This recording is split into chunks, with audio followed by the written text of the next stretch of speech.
Alors voici maintenant un grand musicien, un grand mélomane, un puits de culture classique, Camille Combal. Bravo. Bravo Camille Combal.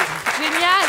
Alors Ève, si tu es une référence absolue en musique classique, on peut dire que Camille est pas loin de devenir, dans un avenir proche, une référence en matière d'humour ou pas. Ouais. On va voir. Camille. Oui, merci Michel, c'est gentil de votre part. Mais enfin, trêve de flagornerie ce matin. Si je dois reconnaître que vous avez raison en substance. Mais aujourd'hui, je suis pas d'humeur à écouter vos compliments. Parce que Michel, si je vous dis AT 749, vous me répondez quoi? Pas mieux. Ouais, faites le malin.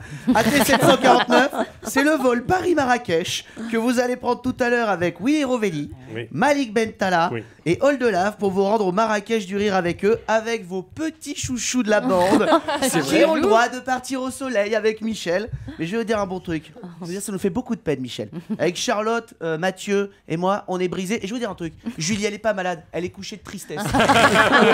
Elle est brisée par le chagrin. Quand elle a su qu'elle venait pas à Marrakech, elle a eu un coup de barre. C'est moche ce que vous faites. Enfin, show must go on. Je suis ravi qu'on reçoive. Bah non, mais c'est moche, il y a des choix à faire. Je suis ravi qu'on reçoive Ève Ruggieri, aujourd'hui. Pardon pour cette petite parenthèse, j'étais obligé, ça me pesait. Vous venez à l'occasion du festival Radio Classique qui aura lieu les 15 et 16 juin à l'Olympia. Durant ce festival, alors j'ai lu qu'il y aura plein de choses, il y aura notamment des trucs pour les petits, puisque Sophie Marceau lira un conte accompagné d'un orchestre, ce qui est plutôt très sympa. Mais c'est une riche idée. Quand même, attention aux enfants qui ont beaucoup changé aujourd'hui, ça il faut y penser. Il faut adapter un petit peu les contes aujourd'hui, hein, parce que je vous cache pas que pour eux, le petit chaperon rouge aujourd'hui, bah, il va voir sa grand-mère sur un scooter volé. Il boit des 8-6 en bas de son immeuble. Il raquette le chaboté quand il le voit passer. Je vais vous dire un bon truc, dans les contes d'aujourd'hui, le grand méchant loup, il baisse les yeux et il change de trottoir quand il voit le petit chaperon rouge. Il fait moins le malin, le gars, tout de suite. Faut adapter, quoi. Quand on lit un conte, c'est vrai qu'il faut tout accepter et trouver ça normal. Par exemple, dans Hansel et Gretel, la maison de la sorcière est entièrement construite avec des bonbons, des gâteaux, du pain d'épices. J'essaie quand même d'imaginer comment se sont passés les travaux avec l'entrepreneur. Bon, madame la sorcière, bon ben là c'est normal que ça va être un peu de temps, hein. Parce que déjà une terrasse en roue-doudou, bon ben c'était pas simple. Enfin le dallage en pépito de la piscine, c'est la première fois pour nous, hein. Bon, en plus on a du retard de livraison, hein. 8000 pépitos, c'est pas simple. À la limite, moi je peux vous mettre des Daily Shock, mais enfin ce sera pas pareil, hein, on verra. Ouais, ou granola. Bah, citons 3 marques, moi c'est fait clair. Alors même si vous ne vous en êtes pas aperçu jusque-là, je connais pas grand-chose en musique classique, c'est pas trop mon domaine.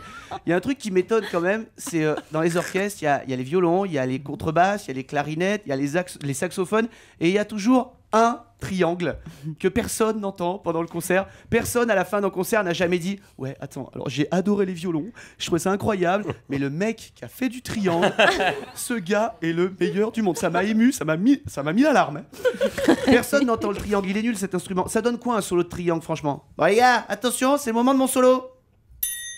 Alors, j'ai déchiré ou pas? T'arranges pas les foules avec un triangle. Il y a un autre truc aussi, c'est que les musiciens de musique classique, ils me déçoivent un peu. Ils ont toujours leur partition devant eux. Franchement, ils pourraient apprendre quand même les notes par cœur à un moment donné.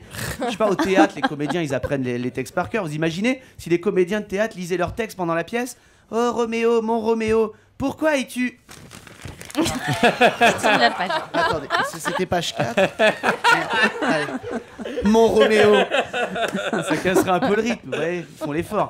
Je fais mon imbécile de base, mais en fait, je suis très calé en musique classique, je vous le dis. J'ai décidé de vous bluffer. J'ai préparé un petit quiz. Je suis pas au courant de ce qui va partir. Et je vais vous proposer, regardez, vous allez voir, je vais reconnaître tout de suite quelles sont ces musiques classiques. C'est parti, on y va, premier extrait, regardez. Facile, CNP, assurance vie. C'est simple. Il est fort, hein. Ah ouais. La suivante? Oui. L'or de Maison du Café. C'est ça.